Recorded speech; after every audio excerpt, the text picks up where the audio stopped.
चलिए नमस्कार मेरे प्यारे साथियों, कैसे हैं आप लोग। तो चलिए आज हम लोग बात करेंगे एक्सरसाइज जो चल रहा था 2.1 में। आगे प्रश्न है चौथा नंबर और 5वां नंबर सोल्यूशन कर दे रहे हैं, क्योंकि बहुत लोग कंफ्यूजन रहिएगा। तो कंफ्यूजन रहने से बेहतर है कि इसको कंप्लीट कर लिया जाए, उसके बाद आप प्रश्न बनाइएगा।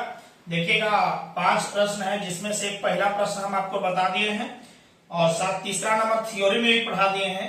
तो चौथा और 5वां यानी 2 प्रश्न आपको बनाना है, दूसरा और छठा।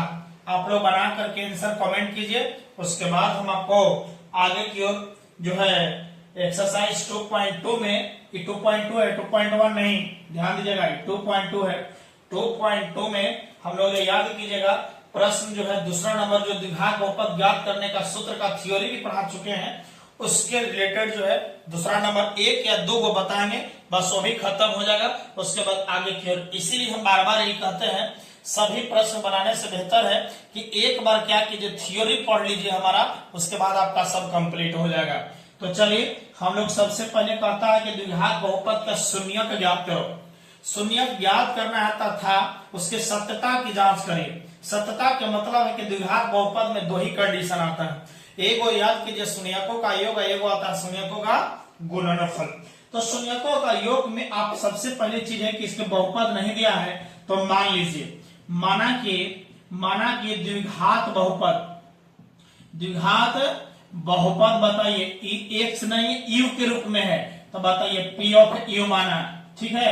जब पी ऑफ यू है तो बताइएगा, इसीलिए पी ऑफ यू बराबर बताइए इतना होगा कि नहीं होगा, यानी 4u² आप प्लस 8u। बोलिए कोई दिक्कत है? नहीं। जब दिक्कत नहीं है तो बस काम आपका हो गया होगा, कोई दिक्कत नहीं है, 1% भी दिक्कत नहीं हुआ। तो चलिए सबसे पहले शून्यक कहता है, जब शून्यक निकालना हो तो बताइए बहुपद पी ऑफ यू का मान क्या हो जाएगा, बोलिए 0 हो जाएगा। कोई दिक्कत तो नहीं है ना। चलिए एक स्टेप आगे चलिए काम होगा। पी ऑफ यू का मान कितना दिया, बोलिए 4u² प्लस 8u बराबर क्या करेंगे 0। अब यहां से अब आप लोग को परेशानी होगी। क्या परेशानी होगा कि गुणनखंड तो टूटेगा नहीं, तो हम क्या करेंगे, सब करना क्या है, लफड़ा आपके पास बहुत ज्यादा समस्या आ गया होगा। हम क्या करें, इसको करना क्या है, टेंशन लेने की जरूरत नहीं है। बस डायरेक्ट आप कॉमन 2 है, कॉमन लेकर के देखिए। तो कॉमन आप लेते हैं तो 4 कॉमन 4 हो, 4 दुनिया u² 2 है, एगो u है, u कॉमन ले लीजिए, कोई दिक्कत। जब दिक्कत नहीं है तो 4 निकल गया, u 2 था, एगो निकल गया तो एगो u बच रहा है, प्लस 4 दूनी 8, u बाहर निकल गया है, बराबर बोलो क्या 0। बहुत आसान है ये वाला, बहुत आसान है, सोच नहीं सकते हैं। अब आगे की ओर जब चलते हैं तो क्या होगा, बोलिए आप ये बताइएगा। ये तो गुणनखंड खुद ही टूट गया, इतना मान भी 0 और इतना मान भी 0, तो बताइए 4u का भी मान 0 होगा और एगो u प्लस 2 का भी मान 0 होगा। चलिए ये बताइए 4 गुना में है तो उन्हें कोचिंग में होगा, भाग में 0/4। किसी संख्या में 0 में यदि किसी संख्या से भाग करेंगे तो वह 0 मिल जाएगा, यानी u बराबर क्या मिल गया 0, और ये प्लस है तो उन्हें कोचिंग में माइनस में 2 आ गया, यानी ई आपके मिला अल्फा और ई मिला है हुआ बीटा। कोई दिक्कत? तो हम लोग निकालना है सत्यता की जांच। बताइए क्या करना होगा, सत्यता की भी जांच करनी है। तो बताइए सत्यता की जांच करना है तो करिए पहला नंबर इसका। बताइए पहला नंबर आप जानते हैं कि अल्फा प्लस क्या होता है बीटा, बस अल्फा का मान बोलिए 0 आया, अब प्लस बीटा का मान बोलिए होगा -2 आया। अब सोचिएगा यहां से जब अपने आप सोचिएगा घट कर तो -2 आया कि नहीं, लेकिन अब इस प्रश्न में आप देखिए कहीं भी -2 नहीं। जब -2 नहीं है तो एक स्टेप आप बताइएगा, देखिएगा यानी अल्फा प्लस बीटा बराबर -b/a होता है। अपने भी सोचने की प्रयास कीजिए कि -b/a होता है, मैंने b के रूप में लाना होगा। यदि हम इतना प्रथम पद इतना 4 है, इसे 4 से गुना और 4 से भाग करें तो कोई दिक्कत है, दिक्कत नहीं होगा। तो यहाँ आपके पास आएगा -8/4 आ गया। देखिए जो 8 है ना, ये 8 है, ये किसका गुणन है बताइए, 8 जो है u का है, 8 जो है u का है ना, मतलब u का गुणांक। देखिए u का गुणांक अब बट्टा 4 बताइए किसका हो गया, बोलिए ना 4 किसका, यू स्क्वायर का, यानी यू स्क्वायर का गुणन। बस सो तो गया।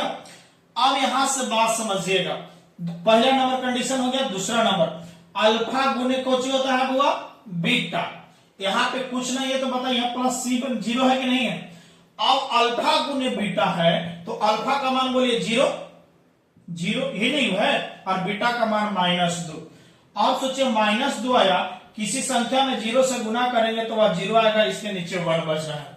1 तो है, बताइएगा नहीं जानते हैं तो हमारा प्रथम पद में 4 है, तो बताइए ये भी 4 और ये भी 4। बताइए ऊपर तो गुना करेंगे तो 0/4 आएगा, 0 तो बताइए है ये नहीं है, मतलब अंतिम पद रहेगा, माने अचर पद रहेगा। कौन सा पद होगा, अचर पद। और बटा 4 बताइए किसका गुणनखंड, यू स्क्वायर का गुणांक, यू स्क्वायर का गुणांक। बस काम खत्म हो गया। दूसरा नंबर क्या, चौथा नंबर इसका था, चौथा नंबर, पहला का चौथा नंबर ये बनकर ये कंप्लीट हुआ। उसके बाद वो भी देख लीजिए, कोई दिक्कत है। चलिए हम लोग बात करते हैं किसका, चलिए चौथा के बाद हम लोग 5वां नंबर देख लीजिए। 5वां नंबर कंप्लीट कर लेते हैं, उसके बाद आपको आगे की ओर देख लिया जाएगा।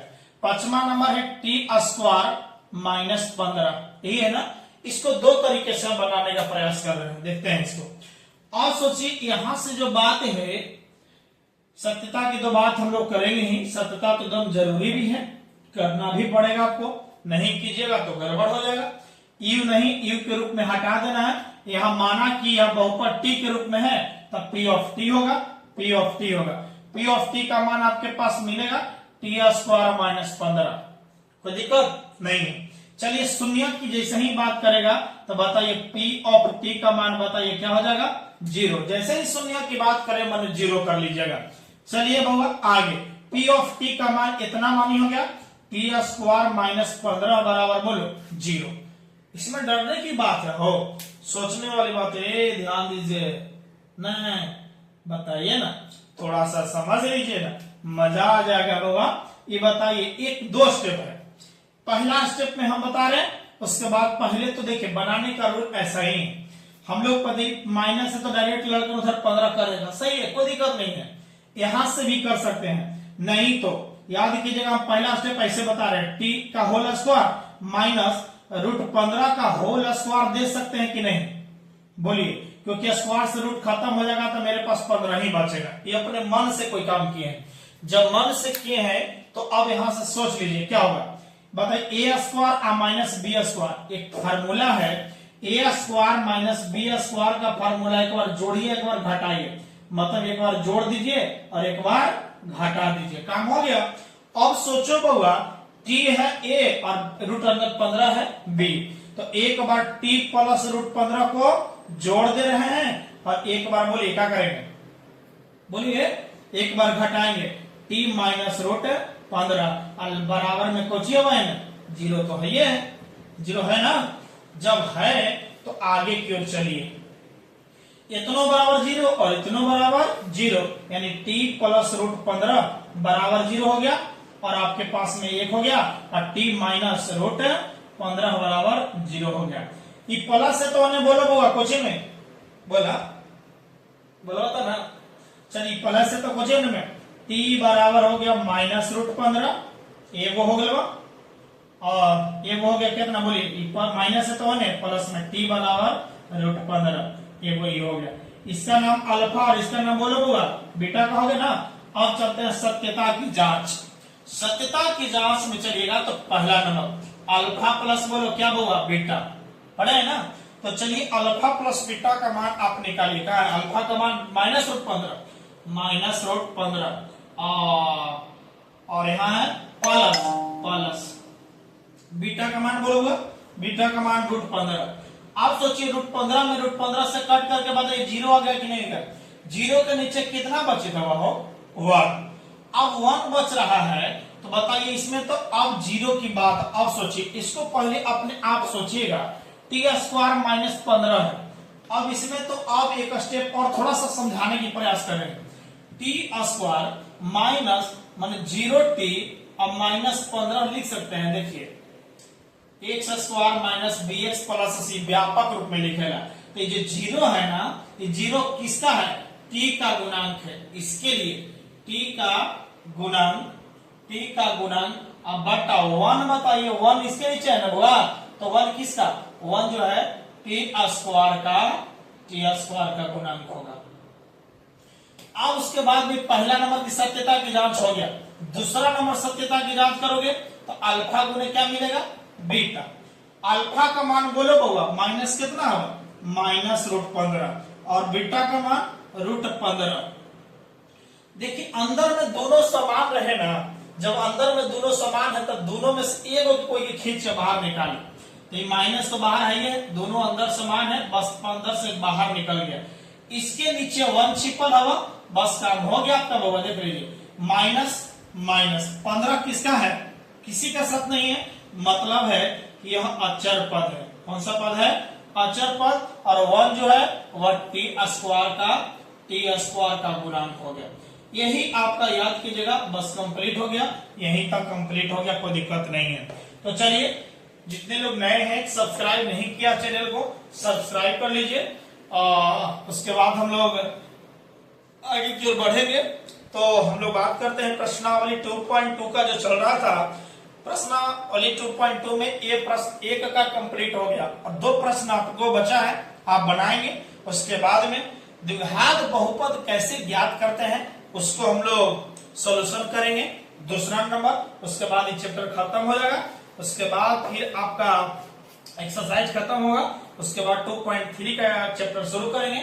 इसी में पढ़ाएंगे त्रिघात बहुपद ज्ञात करने का सूत्र, त्रिघात बहुपद के शून्यक निकालना, इसमें इंपोर्टेंट होगा। तो चलिए मिलते हैं अगले वीडियो में। थैंक यू सो मच, धन्यवाद।